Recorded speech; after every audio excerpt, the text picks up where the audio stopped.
안녕하세요. 형광펜 성경과 함께하는 성경공부, 오늘은 시편 80편 아사벳이 영장으로 소사님 에두세 맞춘 노래입니다. 증거의 백합화라는 곡조에 맞춘 노래로 생각을 하면 될 것 같습니다. 요셉을 양떼같이 인도하시는 이스라엘의 목자여, 귀를 기울이소서. 그룹 사이에 좌정하신 자여, 빛을 비추소서. 그룹 사이라는 것은 이게 천사들을 얘기해요. 그래서 천사들 사이에 앉아 계신 하나님, 빛을 비추소서 그러는데, 모세가 그 언약궤 만들 때 그 하나님께서 지시한 대로 다 만들었거든요. 그때 그 언약궤 뚜껑이라고 할 수 있는 속죄소를 만들 때 그 양쪽 끝에 그룹과 그룹이 날개를 피고 있게요. 그래서 그 사이에서 그 무형의 공간이 되는데, 거기서 내가 너를 만나주고, 그리고 이스라엘 자손에게 말할 것을 내가 너에게 말해주겠다라고 하나님께서 모세에게 그런 식으로 얘기를 해주십니다. 그래서 그룹과 그룹 사이라고 하는 것은 좀 하나님의 임재, 그리고 또 하나님의 말하시는 것들, 그러니까 기도 응답이라든지 또 우리가 하나님께 아뢰는 것들, 그런 것들이 포함되는 모습입니다. 에브라임과 베냐민과 므낫세 앞에서 주의 용력을 내사 우리를 구원하러 오소서. 에브라임, 므낫세는 어떻습니까? 그 요셉의 두 아들이죠. 므낫세가 장자고 에브라임이 차자인데 그 요셉의 아들들입니다. 그리고 베냐민은 이 요셉하고는 그 같은 형제죠. 라헬, 그 야곱이 사랑했던 여자 라헬이 낳은 자가 딱 두 명인데 요셉과 베냐민이거든요. 그래서 이 그 야곱에게 사랑을 받았던 여자에게서 난 자식들의 이름이 다 거론이 되고 있습니다. 주의 용력을 내사, 주의 힘을 내사, 혹은 권능을 내사 우리를 구원하러 오소서. 하나님이여 우리를 돌이키시고 주의 얼굴빛을 비추사 우리를 구원을 얻게 하소서. 만군의 하나님 여호와여, 주의 백성의 기도에 대해서 어느 때까지 노하십니까? 그룹 사이에 자정하신 자, 그리고 또 귀를 기울여 주시는 자, 결국에는 우리가 하나님께 기도를 할 수 있게 허락을 받은 거거든요. 근데 하나님이 그 기도에 대해서 오히려 화를 내시는 거죠. 주께서 저희를 눈물의 양식으로 먹이시며 다량의 눈물을 마시게 하셨나이다. 이게 도대체 무슨 소리냐면은 너무 안 좋은 상황이 일어나는데 하나님께서 구원을 해주지 않기 때문에, 우리의 기도를 들어주지 않기 때문에 하나님이 오히려 우리에게 화를 내고 있다, 그런 식의 표현입니다. 우리로 우리의 이웃에게 다툼거리가 되게 하시니 원수들이 서로 웃나이다. 만군의 하나님이여 우리를 돌이키시고 주의 얼굴빛을 비추사 우리로 구원을 얻게 하소서. 주께서 한 포도나무를 애굽에 가져다가 열방을 쫓아내시고 이를 심으셨나이다. 이것은 그 출애굽기 때의 사건이 굉장히 연상이 되죠. 출애굽기 때 하나님께서 이제 애굽에서 이스라엘 사람들을 이끌어내시지 않습니까? 포도나무라든지 무화과 나무는 이스라엘을 상징하는 나무예요. 이스라엘 민족을 하나님께서 애굽에서 그 나오게 하셨다. 또 여기다가 심으셨다.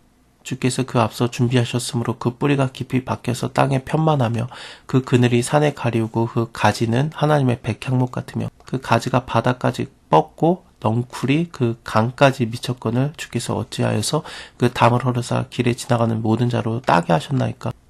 아까도 요셉이라든지 아니면 베냐민에 대한 얘기가 나왔잖아요. 이것은 요셉에게 해줬던 야곱의 축복이었습니다. 우리 창세기 49장 잠깐 볼게요. 창세기 49장 보면은 야곱이 죽기 전에 12아들들을 다 복을 주는데, 뭐 저주받은 자도 있습니다. 시몬이라든지 레위 같은 자는 뭐 저주를 받았습니다만, 어쨌든 요셉에게는 굉장히 좀 축복을 해주죠. 자기가 죽었다라고 생각했던 아들이었는데, 근데 살아있다는 얘기를 들었고, 또 애굽에 또 총리로 있었지 않습니까?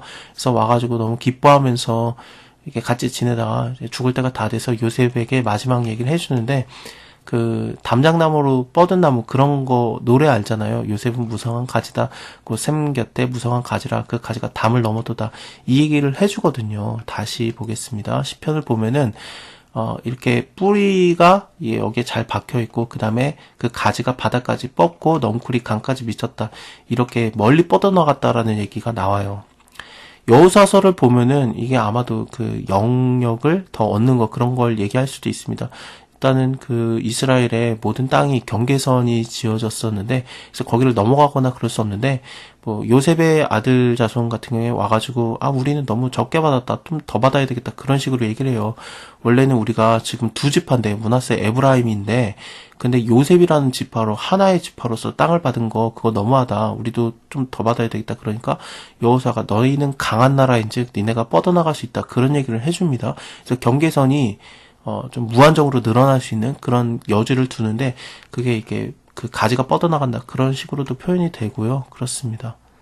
그래서 하나님께서 이렇게 복을 준 나라인데, 근데 하나님께서 어째서 그 담을 헐게 하사 지나가는 자들이 다 그것을 그 열매들을 따먹게 하셨나이까. 수풀의 돼지가, 혹은 또 멧돼지라고도 볼 수 있는데요. 그들이 상해하다도 이게 뜯어먹다 그런 뜻입니다. 들짐승들이 먹나이다. 만군의 하나님이여 구함너니 돌이키사 하늘을 굽어보시고 이 포도나무를 권고하소서. 이 베냐민이라든지 에브라임 그리고 므낫세는 사실은 북이스라엘을 상징하는 족속들이에요. 79편에서는 어땠습니까? 유다가 멸망당하는 거, 예루살렘이 멸망당하는 거, 그걸 얘기했죠. 근데 80편에서는 지금 북이스라엘이 멸망당하는 거를 얘기하고 있는 거거든요. 베냐민이 무슨 북이스라엘이냐? 왜냐면 에브라임과 므낫세는 북이스라엘 맞겠지만 유다랑 베냐민은 같은 남쪽으로 치잖아요. 근데 베냐민이 전체가 다 남쪽에 왔던 건 아니고요.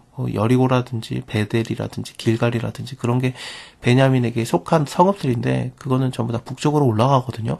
그래서 온전히 남는 거는 유다 지파 하나고 베냐민은 약간 좀 나눠져서 갈라져요. 그러니까 베냐민을 이제 북쪽으로 보는 것도 그렇게 무리는 없습니다. 근데 그냥 남쪽에는 유다, 베냐민 이렇게 포함시킵니다만, 하지만 사실상으로는 반반 나눠졌어요. 베냐민은요. 주의 오른손으로 심으신 줄기요, 주를 위해서 힘있게 하신 가지입니다. 이것을 소화되고, 그러니까 불타고 작벌을 당하며 완전히 잘려나가고, 주의 얼굴에서의 그런 좀 화를 당한다, 꾸지람을 당한다. 그것을 인해서 지금 북쪽 이스라엘이 다 멸망을 당합니다. 망하고 있습니다. 주의 우편에 있는 자 곧 주를 위해서 힘있게 하신 인자의 위에 주의 손을 얹으소서. 그리하면은 우리가 주에게서 물러가지 아니하오리니 우리를 소생케 하소서. 우리가 주의 이름을 부르리이다. 만군의 하나님 여호와여 우리를 돌이키시고 주의 얼굴빛을 비추소서. 우리가 구원을 얻으리이다. 자, 오늘은 여기까지 보고요. 다음에 81편 계속 이어서 보겠습니다. 감사합니다. 다음에 뵐게요.